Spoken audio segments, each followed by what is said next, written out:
बहुत समय पहले पालनपुर नाम के एक गांव में हरि नाम का एक मिस्त्री रहता था। उसके परिवार में उसकी पत्नी सुधा और बेटा सुरेश था। हरि बहुत कुशल मिस्त्री था और बहुत मेहनती भी। गांव में जितने भी बड़े लोग थे सभी के मकान उसी ने बनाए थे, लेकिन वो अपने परिवार के साथ एक छोटे से झोपड़े में रहता था। एक दिन उसके बेटे ने कहा, पिताजी आप सबके बड़ी बड़ी घर बनाते हैं, फिर हमारा कोई अच्छा सा घर क्यों नहीं है? हम झोपड़ी में क्यों रहते हैं? बेटा हमारे पास ज्यादा पैसे नहीं है जिससे हम बड़ा घर बनवा सके। तो पिताजी ज्यादा पैसे कैसे आएंगे जिससे हम लोग भी बड़े घर में रह सके?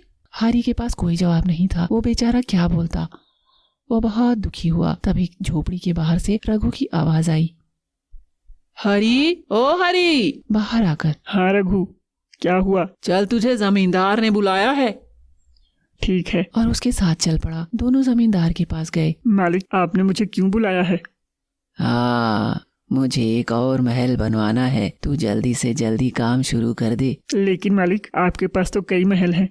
मैंने खुद आपके 7-8 महल बनाए हैं, फिर अब एक और महल क्यों? वो सब पुराने हो गए हैं, अब मुझे एक नया महल चाहिए। ये कहकर जमींदार ने पैसों से भरी पोटली हरि के हाथों में थमा दी और जल्दी ही काम शुरू करने के लिए कहा। जब हरि घर वापस आया तो उसके हाथ में मिठाई का डिब्बा था। वो बहुत खुश था। मिठाई का डिब्बा पत्नी के हाथ में देते हुए बोला, लो मुंह मीठा करो सब लोग, आज खुशी का दिन है। जमींदार ने नया महल बनाने का काम दिया है। इसमें खुशी की क्या बात है? महल उनका बन रहा है, हमारा नहीं। हमारा भी बनेगा। मैंने एक तरकीब सोची है और दुख के दिन गए समझो। देखा पिताजी, आज ही हम लोग अपने घर के बारे में बात कर रहे थे और भगवान ने हमारी सुन ली। अब जल्दी ही हम भी बड़े घर में रहेंगे। हाँ बेटा। माँ, मैं ये मिठाई अपने दोस्तों को भी देकर आऊँ? हाँ जाओ। सुरेश मिठाई के डिब्बे से कुछ मिठाई लेकर झोपड़ी के बाहर निकल जाता है। सुधा हरि से उस तरकीब के बारे में पूछती है। हरि बाद में बताने के लिए कहता है, वो तरकीब क्या है जिससे हमारा घर बन जाएगा? अभी नहीं, रात में बताऊंगा। ये बोलकर वो पैसों की पोटली बक्से में रखने लगता है। सुरेश अपने दोस्तों को मिठाई देता है और कहता है, अब जल्दी ही मेरा भी बड़ा घर होगा, अच्छे स्कूल में पढ़ने जाऊंगा, इंजीनियरिंग करूंगा और ये बड़ी बड़ी बिल्डिंग बनाऊंगा। सुरेश, तुम इंजीनियर बनकर हम लोगों को मत भूल जाना।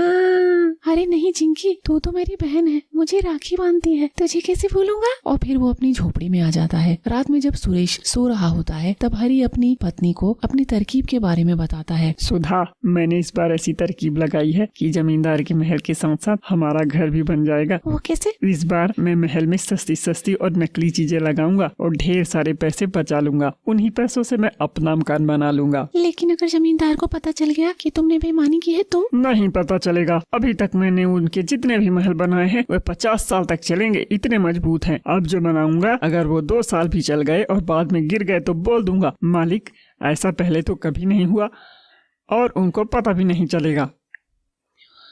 सुरेश सोने का नाटक करते हुए सारी बातें सुन लेता है और फिर हरि से कहता है, पिताजी लालच बुरी बला है। टीचर ने बोला है कि जो लालच करता है उसको एक दिन पछताना पड़ता है। टीचर के बच्चे सो जा चुपचाप, मुझे मत सिखा। हरि सुरेश को डांट देता है और सुरेश मुंह घुमाकर लेट जाता है। हरि आगे का प्लान बनाने लगता है। दूसरे दिन से उसने महल बनाने का काम शुरू कर दिया और महल में लगने वाली सारी चीजें जैसे ईंटें, गारा, पत्थर, लकड़ी, लोहा सब सस्ता वाला ले आया और उन्हीं सस्ती चीजों से काम शुरू कर दिया। कुछ दिन बीत गए और देखते ही देखते नया महल बनकर तैयार हो गया। जमींदार महल देखकर बहुत खुश हुआ और बोला, हरि तुमने बहुत सुंदर और मजबूत महल बनाया है, ये महल 50 साल तक तो चलेगा ही। ये बात सुनकर हरि को मन ही मन हंसी आई। वो बोला, 50 साल तो क्या 2 साल भी नहीं चलेगा। अब मैं बगल वाले गांव जाकर बचे हुए पैसों से अपना घर बनाऊंगा, किसी को पता भी नहीं चलेगा। हाँ मालिक, 50 साल तो चलेगा ही। नहीं, इसको 100 साल चलना चाहिए। ऐसा क्यों मालिक? हरि तुम सबके घर बनाते हो लेकिन तुम्हारे पास कोई अपना घर नहीं है, इसलिए ये महल तुम्हारे लिए बनवाया है मैंने। आज से इसके मालिक तुम हो। ये बात सुनकर हरि के प्राण सूख गए। उसने अपने ही पैरों पर कुल्हाड़ी मार ली थी। अब ना तो वो जमींदार को सच बता सकता था और ना ही अपना मकान बनवा सकता था, क्योंकि जमींदार उससे पूछेगा कि जब उसको महल मिल गया तो मकान बनाने की क्या जरूरत। अब उसे समझ में आ गया था कि उसकी बेईमानी की सजा भगवान ने उसे दी है और वो बहुत पछता रहा था, लेकिन कुछ नहीं